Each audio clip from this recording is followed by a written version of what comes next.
There was once a king named Sex and a queen, Alcyone, daughter of Aeolus, master of the winds. These two adored each other and lived in a monotony of happiness. But nothing in this world is safe. It isn't true. One day, Alcyone had heard that Sex had ordered his ship to be made ready to sail to a far-off oracle. How can you leave me alone? I'll pine your absence. Over land, it's a long and arduous trip, but I'd still prefer that to a voyage by sea. My father's winds are wild and savage. You think as his son-in-law you may get some special treatment. Not so. Once they've escaped my father's cave, those winds are wild and beyond anyone's control. As a girl, I watched them come home exhausted and spent, and I learned to fear them then. Now I am petrified. Surely, she said, if you die, my life is over too. And I shall be cursed with every reluctant breath I draw. My love, I hate to choose between my journey and you, but how can I live this way? Stranded on shore? Afraid, domesticated, diminished, a kind of lapdog. Take me with you, at least. We'll meet the storms together. I fear this much less than to be left a widow.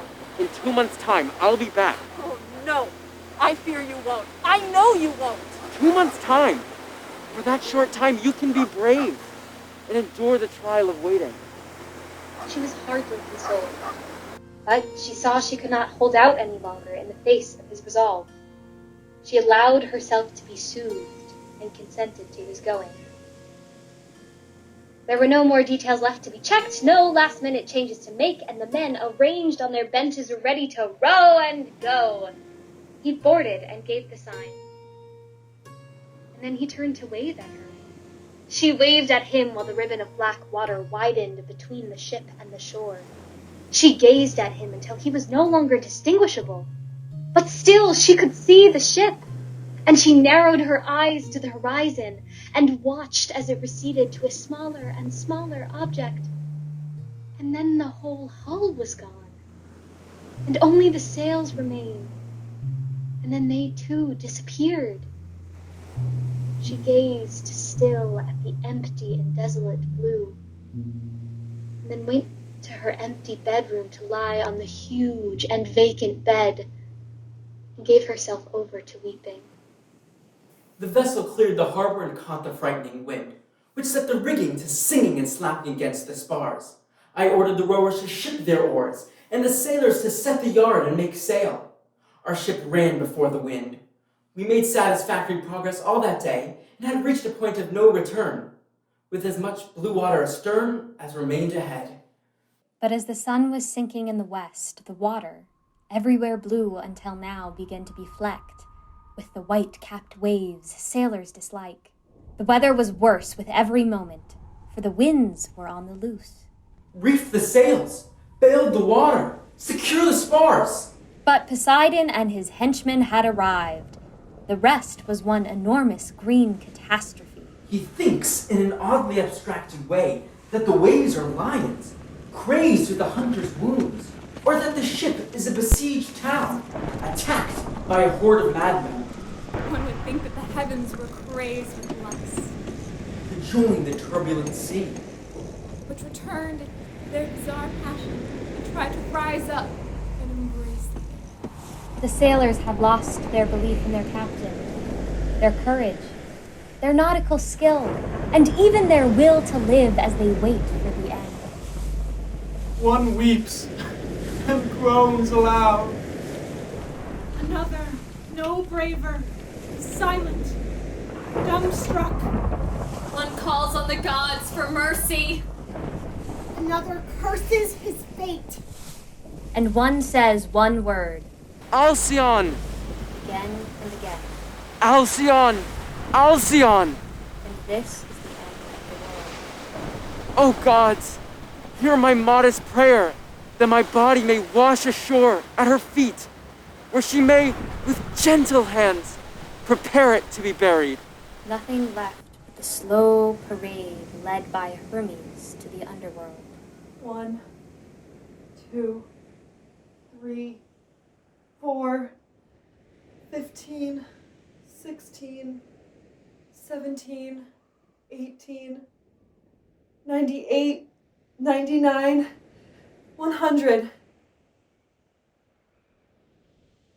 1, 2, 3, 4, 15, 16, 17, 18, 98, 99, 100.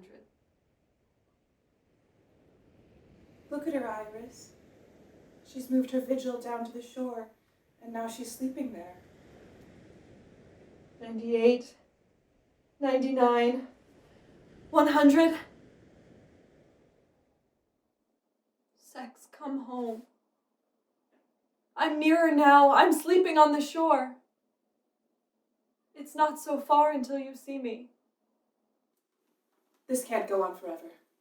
Go to the House of Sleep and ask him to arrange a nighttime visitation. A dream that might show our Alcyone the sorry truth. Far off in remotest Campania, beyond where the Cimmerians live in their gloomy caves, is a deeper and even darker grotto, the home of sleep. In this place, the sun never can, even at midday, penetrate the faintest beams. In that cloudy twilight, no rooster dares disturb the silence with its rude crowing. No dog or nervous goose gives voice to challenge the passing stranger. Not even branches sigh in occasional passing breezes, but in almost total silence fills the air. At the heart of an almost painted stillness, in a huge and darkened chamber, the god himself relaxes, drifting in languor. Around him, the fragments of ill-assorted dreams hover over the floor in grand profusion. Like leaves the trees have let go to float through the current of air, and fall in their gorgeous billows below. Hello? Into this strange and breathless place, Iris intrudes. Oh, somnolent one! Somnolent one! Wake up! What? Mildest of all the gods, soother of souls and healer of wearied and pain-racked bodies and minds. Iris, let me rest a moment.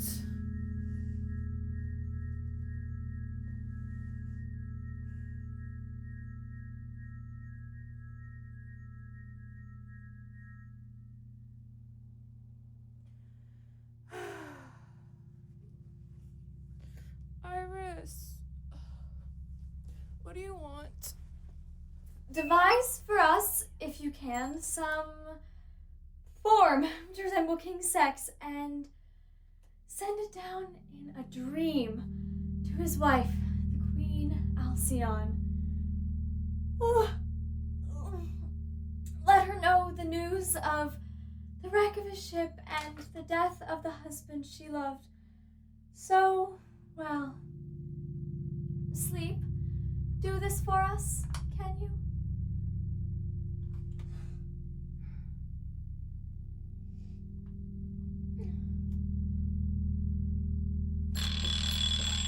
Farewell. Morpheus? Morpheus?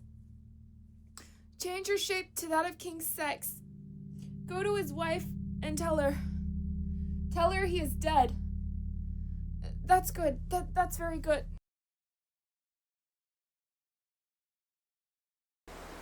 Sir, can you tell me? Where is my husband Sex? Have you seen him on the sea? When is he coming home? His ship is strong and unmistakable. Have you seen him, sir? Do you not know me? Has death undone me so? No. Look at me, I charge you. Look at me. No. Look at me and know your husband's ghost. Your prayers have done no good, for I am gone. Beyond all help or hope forever. Go away! Look at me. I told you! I knew it would happen, and I begged you not to go.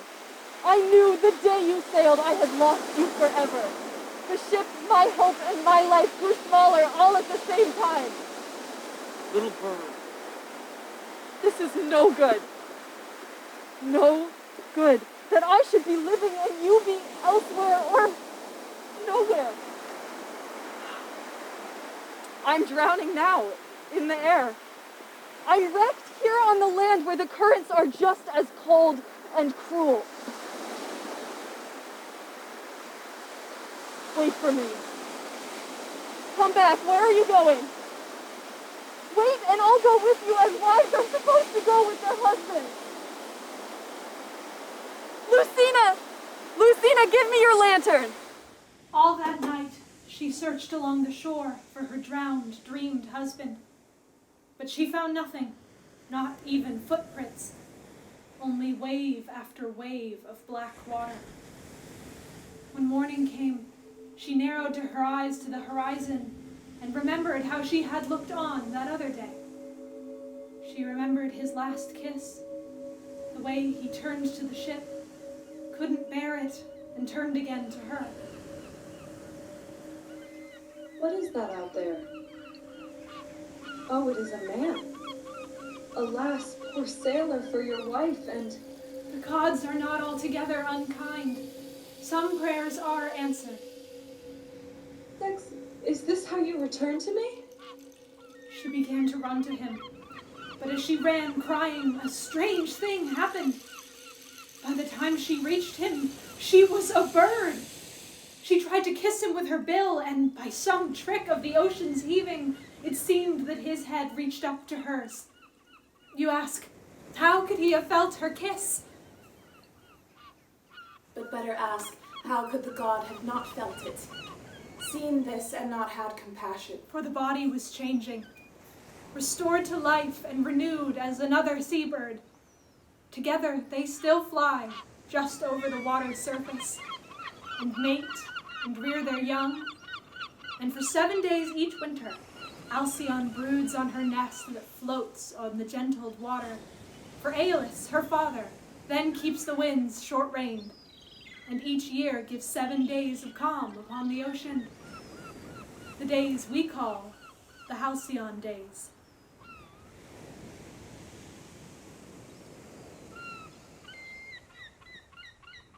Would I were a kingfisher that flies with the halcyons